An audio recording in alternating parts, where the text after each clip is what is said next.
Hello అండి అందరికీ. అందరు ఈరోజు బ్రేక్‌ఫాస్ట్, లంచ్ ఏం చేశారో కామెంట్ చేయండి. ఈరోజైతే మా ఫ్రెండ్ అయితే నాకైతే చిట్టి పూరీలు, ఇంకా చిట్టి చిట్టి ఇడ్లీలయితే తీసుకొచ్చింది. ఇవి బాగున్నాయి గదా! నేనైతే ఫస్ట్ టైమ్ అండి తినడం చిట్టి పూరీలైతే. మొన్న రీసెంట్‌గా ఒక వీడియో పెట్టాను గదా! చిట్టి పూరీలు, చిట్టి ఇడ్లీలు, నేతి ఇడ్లీలు అని చెప్పేసి అక్కడి నుంచయితే పార్సెల్ తీసుకొచ్చింది. ఎంత బాగున్నాయంటే ఇడ్లీలు ఇంకా చల్లగా అయినా సరే మస్తు స్మూత్‌గా అంటే మస్తు స్మూత్‌గా ఉన్నాయి. తేగానే తినలే అనమాట. కొంచెం చల్లగా అయినంకనే తిన్నా. ఇంకా పూరీలు గూడా అసలు బాగున్నాయి. చిన్న చిన్నగున్న మంచిగున్నాయి స్మూత్‌గా. ఇంకోటి పూరి కర్రీ గూడా చాలా డిఫరెంట్‌గుంది. చాలా అంటే చాలా బావుంది. మంచి మసాలా కర్రీ లాగుందనమాట. ఎంత బావుందంటే మస్తు నచ్చింది నాకైతే.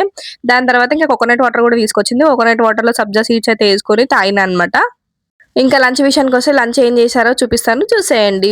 వైట్ రైస్, ఇంకా ఈరోజైతే క్యారెట్ కర్రీ గాదు, ఫ్రై గాదు. ఇంకా సెమీ కర్రీ అనుకోవాలి. అట్లుంది. డీప్ ఫ్రై లాగా గూడా లేదనమాట. నెక్స్ట్ అయితే ఇంకా పప్పు, నెక్స్ట్ ఇంకా మజ్జిగ అనమాట. ఈరోజైతే నేను తినడం అయితే క్యారెట్‌తోనే తిన్నా. ఓకే. బానే ఉంది. క్యారెట్ అంటే అట్లనే ఉంటది. కొంచెం స్వీట్‌గా ఉంది గానీ ఓకే. బానే ఉంది. తినొచ్చు. Thank you for watching.